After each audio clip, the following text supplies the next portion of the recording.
50 वर्ष पूर्ण होत आहे, त्या निमित्त एक छोटीशी नाटिका सादर करीत आहे. सगळे उभे आहेत.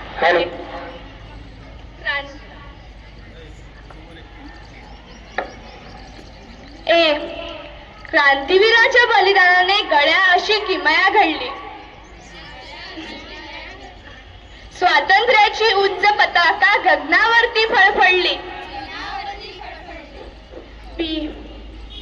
थोर हुतात्मे झाले, त्यांच्या बलिदानाचे स्मरण करू. देशासाठी लढले, मेले त्या वीरांना नमन करू. भारत भूमीसाठी लढले, त्या वीरांना विसरू नको. सरळ साथ देशाला द्यावी, मार्ग वाकडा धरू नको. भारत भूचे सैनिक आपण, जाती जातीमध्ये फुटू नको. जाती जातीमध्ये फुटू नको. धर्मा धर्मामध्ये फुटू नको, भाषे भाषेमध्ये फुटू नको. भाषे भाषेमध्ये फुटू नको. भारत भूचे सैनिक आपण, प्रांता प्रांतामध्ये फुटू नको. प्रांता प्रांतामध्ये फुटू नको. स्वातंत्र्याची आण आम्हाला, स्वातंत्र्याची आण तुम्हाला. तुकडे तुकडे करू नको. तुकडे तुकडे करू नको. भारत भूचे सैनिक आपण, मार्ग वाकडा धरू नको. मार्ग वाकडा धरू नको. पण आम्हाला हे सांगणारे तुम्ही कोण? कोणत्या गावचे? हमको हमारी भाषा में समजाओ. तुला मराठी येत नाही? आमाको बंगाली येते. मने गुजराती आवडे. हमें उर्दू आती है. गोंधळ होतो. अरे बस, असेच आपापले प्रांत धरून आपले स्वातंत्र्य सैनिक फक्त स्वार्थासाठी, आपल्या स्वतःच्या राज्यासाठी, भागासाठी लढले असते तर भारत स्वतंत्र झाला असता का? टिळक आणि सावरकरांनी फक्त महाराष्ट्र बघितला असता. गांधींनी गुजरात. बोसांनी बंगाल. भगतसिंगने पंजाब. तेव्हा तुम्ही असता तर एकाच्या जागी शेकडो पाकिस्तान आणि बांगलादेश तयार झाले असते. सुदैवाने तेव्हा देशाला बांधून ठेवलं होतं एका मंत्राने. होय, एका मंत्राने. तुम्हाला देश हवा आहे की देशाचे तुकडे? हो ना, मग बघा देशप्रेम काय असतं. देशासाठी त्याग करणं म्हणजे काय असतं ते. आणि तो मंत्र कोणता होता हे सुद्धा. किरकाळोख्या रात्री गणेश खिंडीच्या निर्जन रस्त्यावर चापेकरांची 3 भावंड पिस्तूल आणि तलवारी घेऊन दबा धरून बसलेत. तिघही तरुणी मुलं, तिघांचीही लग्न झालेली, दोघांना तर मुलबाळ आहेत. पण आज मुलाबायकांना घरी सोडून त्या सुनसान सडकेवर जीवाचे कान करून वाट बघतायत. गोंद्या आला रे या शब्दांची.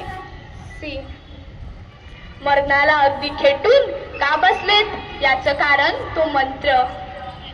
प्रसंग. 3 मुलं लपून बसले आहेत. अचानक एक मुलगा बग्गी चालवल्यासारखा येतो. त्याच्या मागे एक मुलगा, एक मुलगी आहेत. लांबून आवाज येतो, गोंद्या आला रे आला. मुलं पुढे येतात. बग्गीमध्ये बसलेल्या मुलावर गोळ्या चालवतात. वंदे मातरम. अलीपूर कोर्टाच्या आवरात फिरते एक कवळं मूल, विकलांग, उजवा हात जन्मापासून निर्जीव. त्या हाताने साधी टाचणीही उचलू शकत नाही तो, पण आज त्याच्या हाताला वजनदार वस्तू बांधली त्याने. पिस्तूल का? कारण तोच मंत्र. प्रसंग. एक हाताने अधू असणारा मुलगा फिरतोय. तिथे 2 ब्रिटिश ऑफिसर चालत येतात. मुलगा पिस्तूल उगारतो, गोळ्या झाडतो. वंदे मातरम. वंदे मातरम. ए लंडनच्या एका सभागृहात सर्वांसमोर एक बड्या इंग्रज ऑफिसरला गोळ्या घालून एक तरुण शांत उभा होता. प्रसंग. एक मुलगा शांत उभा आहे. काही मुलं येऊन त्याला पकडतात. बी. पोलिसांनी हात लावताच म्हणाला, डोंट टच, माझ्या कोर्टाची इस्त्री बिघडेल. सी. कुठून आणली मदनलाल धिंगराने हे सहजता? त्या मंदिरातून. वंदे मातरम. ए बंगलात फासावर लटकण्याआधी एक मुलगा आपल्या आईसमोर उभा आहे. त्याची आई म्हणते. प्रसंग. एक मुलगी उभी आहे. ती म्हणते, समोर जेलमध्ये असलेला मुलगा आहे. आई म्हणाली, खुदिराम, आता माझं कसं होणार? एकतर मी विधवा, त्यात तूही चाललास. खुदिराम म्हणाला, आई, मी फक्त तुझा नाही तर माझी दुसरी आई, माझा देश, त्या भारत मातेचा विचार करतोय. एकदाच परवानगी दे आई. हा असा जातो, मी असा फिरून येतो. हसत हसत चढेल फासावर. सारं जग बघत राहील. 10 महिने 10 दिवसानंतर मावशीच्या पोटीत जन्म घेईन. अन आई, तू जर मला ओळखू शकलीस नाही तर माझ्या गळ्याकडे पहा, तुला फाशीचे वळ दिसतील. तेव्हा ओळख, मी तुझा खुदिराम आहे. बी. कुठे गमावलं त्याने हे वाघाचं काळीज? त्या मंत्रातून. वंदे मातरम, वंदे मातरम. ए हा मंत्र तेव्हाही आपल्याला बांधून ठेवत होता आणि आजही. बी. या मंत्राच्या जन्माची गोष्ट सुद्धा मजेदार आहे भाऊ. हा तेव्हाचा काळ जेव्हा ब्रिटिशांची राजधानी होती कलकत्ता. सी. तिथल्या एका लेखकाने एक कादंबरी लिहिली. नाव होतं आनंदमठ. ए लेखकाने त्याच्या मित्रांना कादंबरी ऐकायला बोलवलं. प्रसंग. 4-5 मुलं घोडका करून उभी आहेत. टाळ्या वाजवतात. एक एक करून वाक्य घेतात. मध्ये लेखक उभा आहे.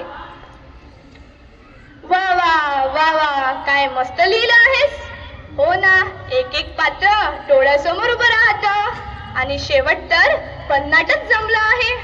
हा, पण एक सांगायचं तर. लेखक म्हणाले, हो हो बोल ना. म्हणजे बघ, बाकी कादंबरी मस्त बंगालीत जमली आहे, पण ते एक गीत आहे ना, त्यात मजा येत नाही. म्हणजे असं वाटते की हे गीत कशाला उगाच मध्ये काढून टाक. हो हो, हे बरोबर बोलत आहेत. गीताने मजा जाते. आणि ते गीत सुद्धा असं वाटते की तू देशाला उद्देशून लिहिलं आहेस.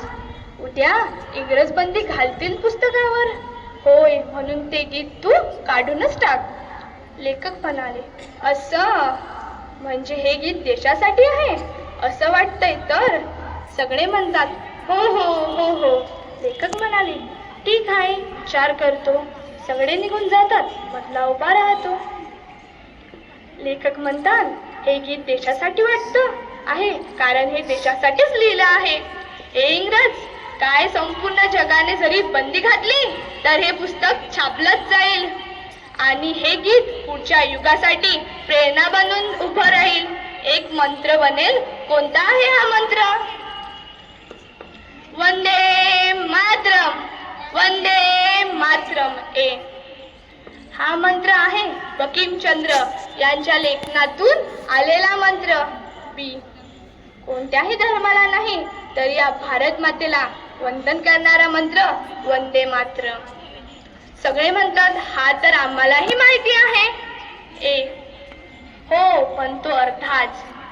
बी मग संपूर्ण वंदे मातरम का शिकवत नाहीत? सी त्यात नद्याची, डोंगरांची नावे आहेत. एफ हो, आणि त्यांना वंदन करत नाही. ए हो का? मला एक सांगा, आपण आईच्या पाया पडताना फक्त तिच्या पायाला नमन करतो का? बी नाही, आपण तिच्या अस्तित्वाच्या पाया पडतो. हा मंत्र भारत मातेचे अस्तित्व मांडतो. सी बकीमजी म्हणतात. ए सुजलाम सुफलाम मलयज शीतलाम. बी. आपल्या भूमीवर नद्या वाहतात, त्यांनी शेत हिरवगार होतात. ए. शस्य श्यामलाम मातरम. बी. हिरव्यागार शेतांनी पिकांनी डवरलेली अशी आहे आपली आई. वंदे मातरम, वंदे मातरम. सी. शुभ्र जोशना पुलकित यामिनी. बी. चांदण्याने भरलेली आनंदाने न्हालेली माझ्या देशातील रात्र. ए. फुल्ल कुसुमित द्रुमदर शोभिनी. बी. झाडं पानं फुलांनी सजलेली धरती, अशा भूमीला प्रणाम. वंदे मातरम, वंदे मातरम, वंदे मातरम. ए. सुहासिनी सुमेदर भाषिनी. बी. ही आई नेहमी हसतमुख आहे, गोड बोलते. ए. सुखदाम वरदाम मातरम. सी. ती सुख देते, आशीर्वाद देते. वंदे मातरम, वंदे मातरम. ई. पण पुढच्या ओळी. ए. हो हो ऐका ना. बी. सप्तकोटी कंठ कल कल निनाद कराले, द्वीप सप्तकोटी भुजय द्रुत खरकावले.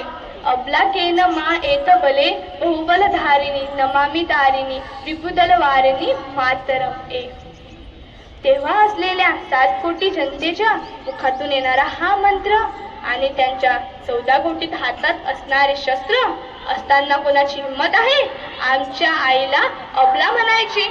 वंदे मातरम, वंदे मातरम. सी. तुम्ही विद्या, तुम्ही धर्म, तुम्ही हृदय, तुम्ही मर्म, त्वम ही प्राणः शरीरे, बहुते तुम्ही मा शक्ती, हृदये तुम्ही मा भक्ती, तोमराई प्रतिमा गडी, मंदिरे मंदिरे. ए. हे भारत माते, तू विद्या आहेस, तूच धर्म आहेस, तू प्राणही आहेस आणि शरीरही. तुझीच मूर्ती प्रत्येक मंदिरात आहे. माते वंदे मातरम, वंदे मातरम, वंदे मातरम. बी. त्वम ही दुर्गा दशप्रहर धारिणी, कमला कमल दल विहारिणी, वाणी विद्याय लालिनी, नमामि त्वाम, नमामि कमलाम अमलाम अतुलाम, सुजलाम सुफलाम मातरम. ए. तूच दुर्गा, तूच लक्ष्मी, तूच सरस्वती, तू चरचारत आहेस. वंदे मातरम, वंदे मातरम. ए. वंदे मातरम या गीताला यावर्षी 150 वर्ष पूर्ण होत आहेत, म्हणून आपण साजरा करत आहोत. वंदे मातरम सादर शताब्दी वर्ष हा संपूर्ण भारत एक संघ ठेवणारा मंत्र आहे. निव्वळ मंत्र नाही तर आजच्या काळाची गरज आहे. बी. देशासाठी, देशाच्या प्रगतीसाठी